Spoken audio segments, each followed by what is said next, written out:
우리 함께 사도신경으로 우리의 신앙을 고백하겠습니다. 나는 전능하신 아버지 하나님 천지의 창조주를 믿습니다. 나는 그의 유일하신 아들 우리 주 예수 그리스도를 믿습니다. 그는 성령으로 잉태되어 동정녀 마리아에게서 나시고 본디오 빌라도에게 고난을 받아 십자가에 못 박혀 죽으시고 장사된 지 사흘 만에 죽은 자 가운데서 다시 살아나셨으며 하늘에 오르시어 전능하신 아버지 하나님 우편에 앉아 계시다가 거기로부터 살아있는 자와 죽은 자를 심판하러 오십니다. 나는 성령을 믿으며 거룩한 공교회와 성도의 교제와 죄를 용서받는 것과 몸의 부활과 영생을 믿습니다. 아멘. 찬송가 342장 찬양 드리겠습니다.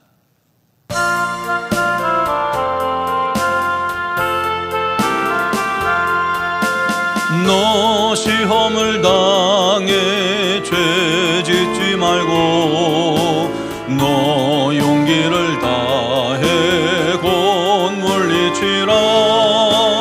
너 시험을 이겨 새 힘을 얻고 주 예수를 믿어 늘 승리하라. 우리 구주의 힘과 그의 위로를 빌라. 주님 내 편에 서서 항상 도우시리.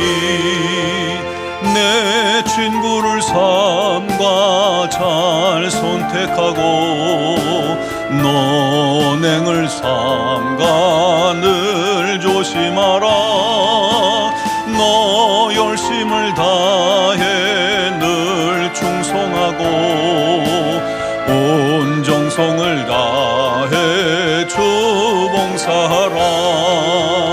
우리 구주의 힘과 그의 위로를 빌라. 주님 내 편에 서서 항상 도우시리. 잘 이기는 자는 상 받으리니 너 낙심치 말고 늘 전진하라.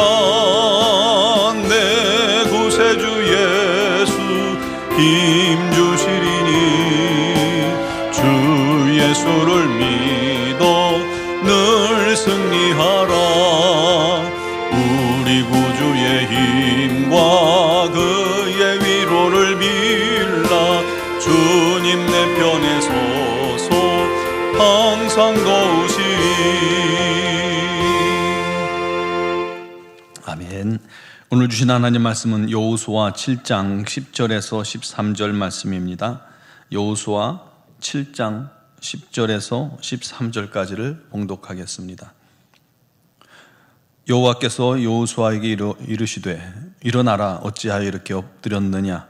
이스라엘이 범죄하여 내가 그들에게 명령한 나의 언약을 어겼으며 또한 그들이 온전히 바친 물건을 가져가고 도둑질하며 속이고 그것을 그들의 물건들 가운데 두었느니라. 그러므로 이스라엘 자손들이 그들의 원수 앞에 능히 맞서지 못하고 그 앞에서 돌아섰나니 이는 그들도 온전히 바친 것이 됨이라.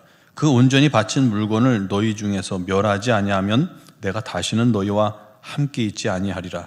너는 일어나서 백성을 거룩하게 하여 이르기를 너희는 내 일을 위하여 스스로 거룩하게 하라. 이스라엘의 하나님 여호와의 말씀에 이스라엘아 너희 가운데 온전히 바친 물건이 있나니 너희가 그 온전히 바친 물건을 너희 가운데서 제하기까지는 내 원수들 앞에서 능히 맞서지 못하리라. 아멘. 과거에 제가 새벽 예배 때 말씀을 전하는데 그날따라 성도들이 저를 잘 쳐다보지도 않고 희죽희죽 웃는 거예요. 왜 저러시나 했는데 집에 이렇게 들어가다가 문득 벽에 붙은 유리에 비친 제 모습이 보였는데요. 넥타이가 조이지 않고 푹 늘어져가지고 걸쳐 있는 겁니다. 새벽 예배 시간이 임박해서 급히 나가다가 옷을 급히 입다가 그만 그렇게 된 겁니다. 부끄러운 일이죠. 거울만 한번 쳐다봐서도 제대로 입었을 텐데 말이죠. 우리가 외출할 때 또는 식사 후에 거울을 꼭 봅니다. 눈곱은 잘 뗐는지, 화장은 잘 먹었는지, 코털은 삐지지 않았는지, 옷은 단정한지, 이 사이에 고춧가루는 끼지 않았는지 확인하려고 거울을 봅니다. 거울을 확인하지 않고 잘못하면 이 사이에 뭐가 잔뜩 낀 채로 사람을 만날 수도 있겠죠. 그런 부끄러운 줄도 모르고 그렇게 행하는 겁니다. 그런데 중요한 건요, 우리가 말하는 그 거울만 봐서는 안 된다는 것입니다. 진짜 거울을 봐야 합니다. 우리 내면에 있는 이 죄와 허물을 드러내주는 거울, 즉 하나님의 말씀입니다. 성경을 거울 삼아 항상 우리 자신을 비춰봐야 합니다. 그때 자신의 실체를 우리가 알 수 있습니다. 교만한 사람은 말씀을 모르는 사람이에요. 말씀을 보다 보면 우리 자신이 얼마나 부족하고 연약한 사람인지 낱낱이 깨닫게 됩니다. 근데 말씀을 안 보기에 교만해지는 거예요. 자기를 잘 모르거든요. 우리가 하나님 말씀을 통해서 나의 실체를 날마다 직면하기를 바랍니다.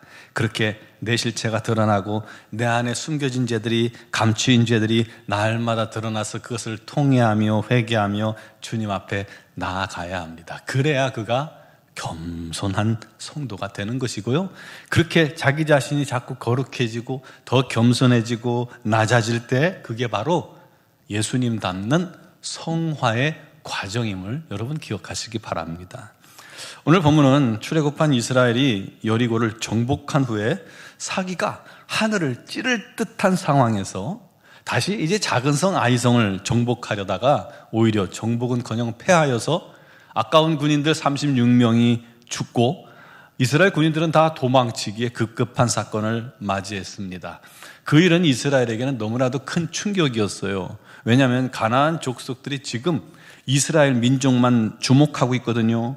그동안 하나님의 인도하심으로 앞길을 막는 민족들은 다 진멸하고 멸하며 지나왔기 때문에 가나안 사람들은 이스라엘이 자기들에게 다가오는 것이 너무너무 두려웠습니다. 그런데 아이성, 그 작은 성에 패했으니 어떻게 생각하겠어요? 아니, 알고 보니 별거 아니네, 맞서보니 별거 아니네, 작은 성 아이성에도 졌어? 우리 힘을 합치면 얼마든지 이길 수 있겠구나 생각할 거 아닙니까? 여러분, 전쟁이나 운동 경기나 이 기세, 사기가 승패에 엄청난 영향을 끼칩니다. 이스라엘 백성들이요, 그 아이성의 패배 때문에 너무나도 큰 충격을 받고 얼마나 두려웠는지 마음이 녹았다고 그랬어요. 5장 1절에는 가나안 거민들이 마음이 녹았고 정신을 잃었다고 했는데요, 싸움 한 번에 상황이 완전히 역전이 된 것입니다.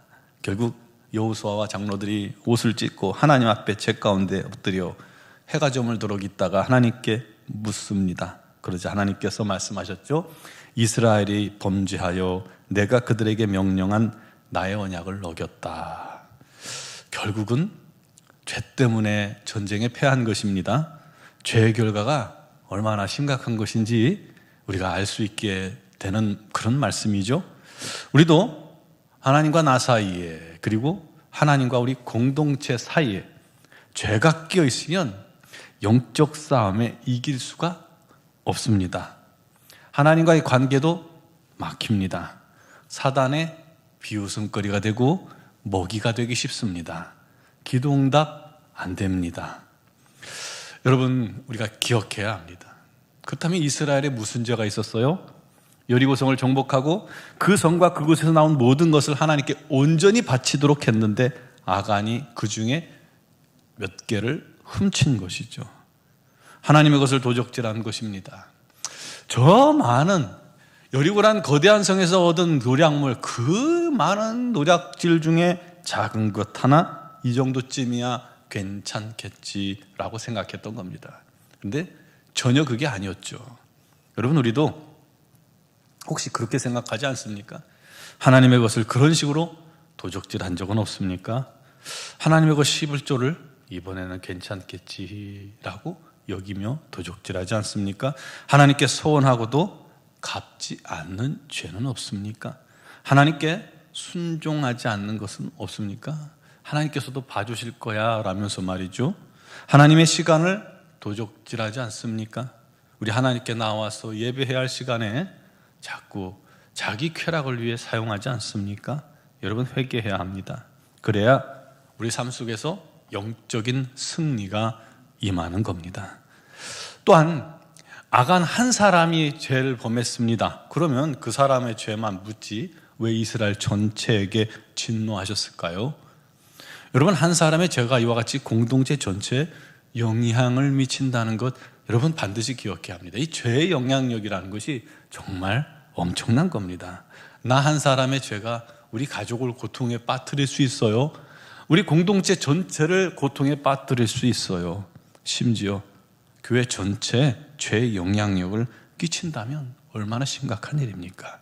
여러분, 그러므로 나의 죄가 나 하나쯤이야가 아니라 나 때문에 온 공동체가 어려움을 당할 수 있음을 기억하고 두려운 마음을 가져야 합니다. 아간의 죄의 결과는 개인적으로도 굉장히 참혹했죠. 그러므로 우리는 항상 오늘을 승리하도록 해야 합니다.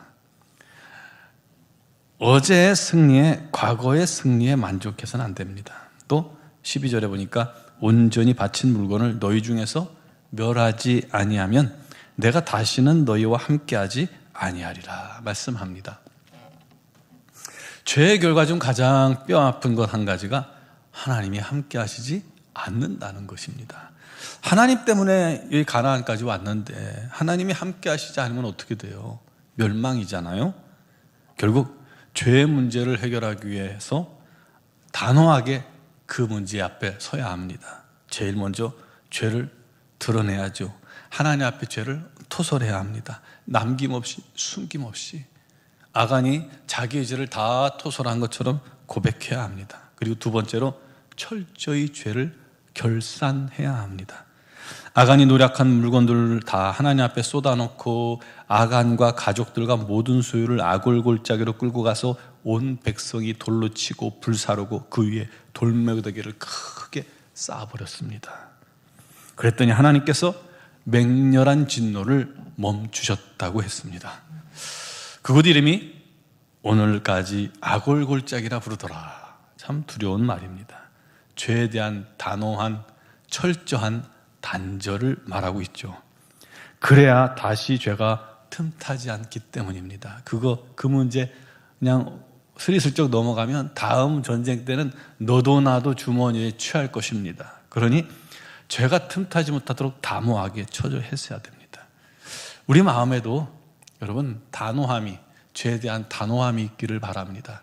우리가 죄에 자꾸 약해서 넘어지죠. 단호함이 부족해서 그렇습니다. 여러분, 우리가 죄 가운데 있으면서도 우리 하나님께서 나를 사랑하지 않고 내 기도에 응답지 않는다고 불평하고 원망하지 않습니까? 참 가만히 보면 이스라엘, 광야길의 이스라엘이 우리 자신을 보여주고 있지 않습니까? 우리가 마치 모세인 줄 알고, 우리가 마치 여호수아인 줄 알고 착각하는데 우리 자신은 백성들 중에 하나, 그 마음이 똑같습니다. 그러므로 우리가 우리 마음에도 항상 죄의 아골골짜기를 쌓아야 합니다. 죄와 철저히 단절해야 합니다. 이 죄 때문에, 내 죄 때문에 이런 어려움이 우리에게 있음을 날마다 기억해야 합니다. 죄와 철저히 단절하고 끊고 회개해야 하나님과 막힌 것들이 다 풀어지고 문제가 해결되는 것입니다. 죄를 품고도 모르는 사람이 교만한 사람이고 부끄러운 사람입니다. 그러나 날마다 겸손히 주 앞에 회개하면 하늘의 문이 열리게 될 줄 믿습니다. 회개할 때 성령의 감화 감동이 다시 시작될 것입니다. 회개할 때 풀리지 않던 것들이 풀어질 것이고 문제들이 해결될 것입니다. 우리 그를 통해서 우리가 주 앞에 날마다 더 겸손하게, 더 정결하게, 더 거룩한 자로 서게 되는 우리 모든 지체들, 성도들이 되기를 주님의 이름으로 축원합니다. 기도드리겠습니다. 사랑하시는 아버지, 우리의 부족과 연약함을 날마다 주님 앞에 내려놓고 회개하고 또 회개합니다. 연약한 자들을 불쌍히 여기시고 날마다 주님 앞에 우리의 작은 것마저도 내려놓을 때 우리 하나님께서 긍휼히 여기시고 불쌍히 여기시고 예수의 피로 씻으시고 정결케 하여 주옵소서. 또다시 죄를 범하거든 우리 마음속에 죄악을 골짜기를 바라보며 죄를 이길 수 있는 힘을 허락하여 주옵소서. 죄가 우리 인생을 망치고 죄가 우리 가정을 힘들게 하고 우리 공동체를 힘들게 할 수 있다는 사실을 기억하게 하여 주시옵소서. 나만의 죄가 아니라 우리의 죄가 될 수 있음을 기억하게 하여 주시옵소서. 아버지 하나님, 오늘도 정결한 마음 갖게 하소서. 회개하는 심령들을 깨끗게 하시고 온전히 치유하시고 새롭게 하여 주옵소서. 특별히 육신의 질고로 어려움 당하는 지체들을 주님께서 불쌍히 여기시며 그들의 육신도 우리 하나님의 능력의 장중에 붙잡히어 회복되는 역사가, 치유되는 역사가 있게 하여 주시옵소서. 우리 하나님 살아계심을 입술로 전하는 우리 하나님의 참 증인들로 세워지게 하여 주옵소서. 삶의 많은 문제들, 직장의 문제, 사업의 문제, 또 경제적인 어려움의 문제, 또 사람과의 관계의 문제, 마음의 문제, 정신적인 문제, 그것이 어떤 것이 됐든 우리 하나님께 맡기고 의지할 때 우리 하나님 다스려 주시고 간섭하여 주시고 섭리하여 주시고 인도하셔서 모든 것이 합력하여 손으로 바뀌어지게 하여 주옵소서. 우리 모든 성도들이 우리 하나님의 참된 증인, 우리 하나님의 산 증인들로 세워지는 복된 교회 공동체가 되게 하여 주옵소서. 이 나라의 민족을 불쌍히 여기시고 아버지 하나님, 좌우로 양분된 이 나라의 정치, 이 모든 어리석은 일들이 예수 안에서 속히 종식되게 하시고 이 민족이 다시금 한 마음 하나 되게 하시고 우리 정치 지도자들을 변화시켜 주옵소서. 아버지, 경북 지역에 큰 산불이 여전히 잡히지 않고 있습니다. 우리 하나님, 우리를 긍휼히 여기시고 불쌍히 여기시고 우리 하나님께서 은총을 내리사 속히 완전한 진화가 이루어지게 하시고 산불 때문에 많은 인원이 사망하고 또 피해를 보고 있습니다. 아버지, 삶의 터전을 다 잃었습니다. 눈물 흘리는 그들을 불쌍히 여기시고 긍휼히 여기시고 우리 하나님의 자비와 풍성한 은혜가 넘치게 하여 주시옵소서. 아버지 하나님, 이 민족에게 다시금 우리 하나님의 회복에 가득하게 하여 주시고 미얀마에도 큰 지진이 일어났습니다. 진도 7.7의 지진이 만달레에 일어났는데 우리 하나님, 그로 말미암아 많은 사람들이 또 희생당하고 있습니다. 그 땅도 우리 하나님의 위로와 우리 하나님의 인도하심이 넘치게 하시고 특별히 교회들이 많이 무너지고 성도들도 많이 다쳤습니다. 아버지 하나님께서 은혜 베푸시사 그곳에 우리 하나님의 긍휼이 넘치게 하여 주옵소서.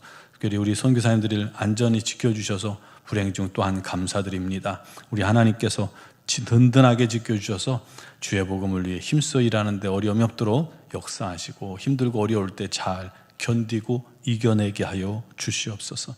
아버지, 오늘도 주의 이름을 부르며 간구하는 사랑하는 성도들, 또한 영상을 통해 예배하는 모든 심령들에게도 풍성하고 놀라운 하나님의 은혜가 넘치게 하실 줄 믿사오며 예수 그리스도의 이름으로 기도드리옵나이다. 아멘.